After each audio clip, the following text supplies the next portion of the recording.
ముందుగా 99 టీవీ ప్రేక్షకులందరికీ women's day శుభాకాంక్షలు. హైడ్రా తెలుగు రాష్ట్రాలలోనే కాదు యావత్ దేశంలో ప్రకంపనలు సృష్టించినటువంటి హైడ్రాలో ఒక డైనమిక్ లేడీగా కీలకమైనటువంటి బాధ్యతలు నిర్వహిస్తున్న రజితారెడ్డి గారు ఈరోజు మనతో పాటు 99 టీవీ స్టూడియోలో ఉన్నారు. వారితో మాట్లాడే ప్రయత్నం చేద్దాం. రజిత గారు, ఫస్ట్ ఆఫ్ ఆల్ మీకు ఉమెన్స్ డే శుభాకాంక్షలు అండి. థ్యాంక్ యూ అండి, విష్ ద సేమ్.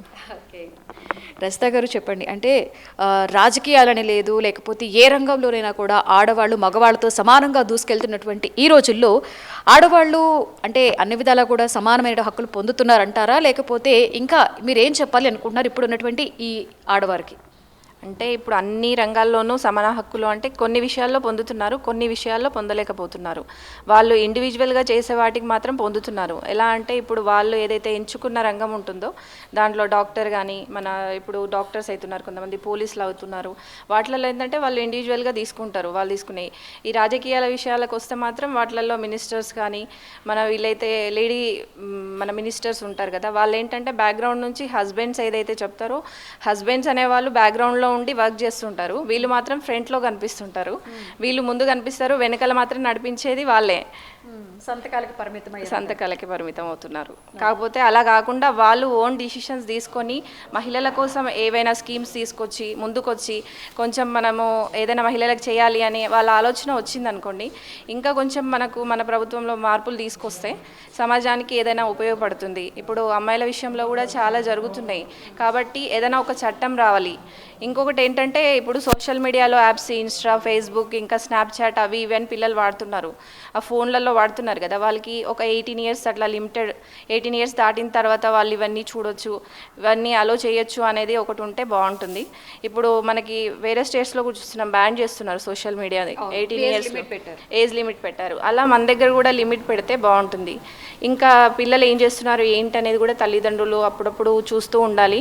వాళ్ళని చూడకుండా వీళ్ళు బిజీ షెడ్యూల్లో వీళ్ళ వర్క్స్లో వీళ్ళు వెళ్ళిపోయి వీళ్ళ వర్క్స్ వాళ్ళు చేసుకుంటూ పోతే తల్లి తండ్రి ఇద్దరు వర్క్ చేస్తున్నారు. ఇప్పుడు ఇద్దరు చేసినప్పుడు మరి పిల్లల్ని ఎవరు చూసుకుంటారు? పిల్లల్ని పట్టించుకోకపోతే వాళ్ళు చెడు దారిలో పోయే అవకాశం ఉంటుంది. తర్వాత ఇలానే ఇంకా అమ్మాయిల మీద ఏదో ఒకటి అఘాయిత్యాలు అవి ఇవి జరుగుతుంటాయి. ఏంటంటే వాళ్ళు సినిమాల్లో కూడా కొన్ని తప్పు చూపిస్తున్నారండి.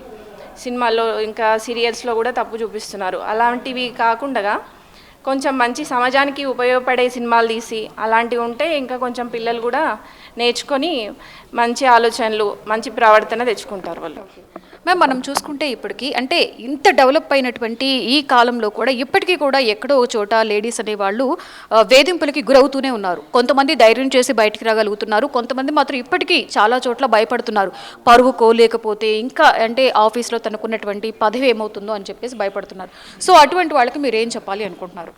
అంటే ఇప్పుడు ప్రతి సమాజంలో జరుగుతూనే ఉంటాయి. ఎందుకనంటే మహిళలపైనే ఎక్కువ జరుగుతుంటాయి. ఎందుకంటే అబ్బాయిలపైన ఎవరు ఏం చేయలేరు కదా. అందుకని లోపల కొన్ని జరుగుతున్నాయి, అవి బయటికి చెప్పలేకపోతున్నారు. బయటికి చెప్తే ఏమవుతుందో తెలీదు. తర్వాత బయటికి వెళ్ళాక వాళ్ళు ఏం చేస్తారో, మళ్ళీ ఎలాంటి బయట ఫేస్ చేయాల్సి వస్తుందో అన్న భయంతో కొంతమంది లోపలే ఉండిపోతున్నారు, బయటికి చెప్పట్లేదు. ఇంకొంతమంది పోలీస్ స్టేషన్ వరకు వెళ్ళి చెప్తున్నారు. కాకపోతే పోలీస్ స్టేషన్కి వెళ్తే కూడా వాళ్ళకి న్యాయం జరిగితే బాగుంటుంది. కానీ వాళ్ళు అక్కడే మాట్లాడేసుకొని దాన్ని అక్కడ క్లోజ్ చేసేసుకుంటే మాత్రం న్యాయం జరిగే అవకాశం ఉండదు. కానీ ఒక కొత్త చట్టం అయితే వస్తే బాగుంటుంది లేడీస్కి, మన ప్రొటెక్షన్ కోసమని. ఏదైనా ఇప్పుడు మనం బయటికి వెళ్ళినప్పుడు మనకి సేఫ్టీ కోసం ఏదైనా ఒక యాప్ని ప్రవేశపెడితే కూడా చాలా బాగుంటుంది. అంటే ఫైనల్లీ అసలు మహిళా దినోత్సవ సందర్భంగా యాజ్ ఏ లేడీ ఎంప్లాయీగా మీరేం చెప్తారు? ఇంకా అమ్మాయిలు ధైర్యం తెచ్చుకోవాలి, బయట సమాజంలో ఎలా బ్రతకాలి ఏంటి అనేది నేర్చుకోవాలి. ఏదైనా బాధ వచ్చినా, ఏదైనా కష్టం వచ్చినా, బయట ఎవరైనా ఇబ్బంది పెట్టినా కూడా తల్లిదండ్రులకి చెప్పుకోవాలి, దాచిపెట్టుకోకూడదు. మనకి ఏది జరిగినా కూడా ఇంట్లో వాళ్ళకి చెప్పుకుంటే మనకి ఏదైనా కొంచెం అవకాశం దొరుకుతుంది, ఫేస్ చేయగలిగే అవకాశం. మొన్నే ఒక ఇంటర్ అమ్మాయి ఏం చేసింది, ఇన్స్టాగ్రామ్లో పరిచయం అయినాడంట అబ్బాయి. ఇంటర్ ఎగ్జామ్ రాసింది, కట్టు బట్టలతోటి అబ్బాయితో వెళ్ళిపోయింది. ఆ అమ్మాయికి ఏం తెలియదు వాడి గురించి, అసలు వాడు ఎలాంటోడు, వాడు ఎలా ఉంటాడు ఏం తెలీదు. వెళ్ళిపోతే తర్వాత పోలీసులు కేసు పెడితే తీసుకొచ్చారు అమ్మాయిని, మళ్ళీ తల్లిదండ్రులకి అప్పగించారు.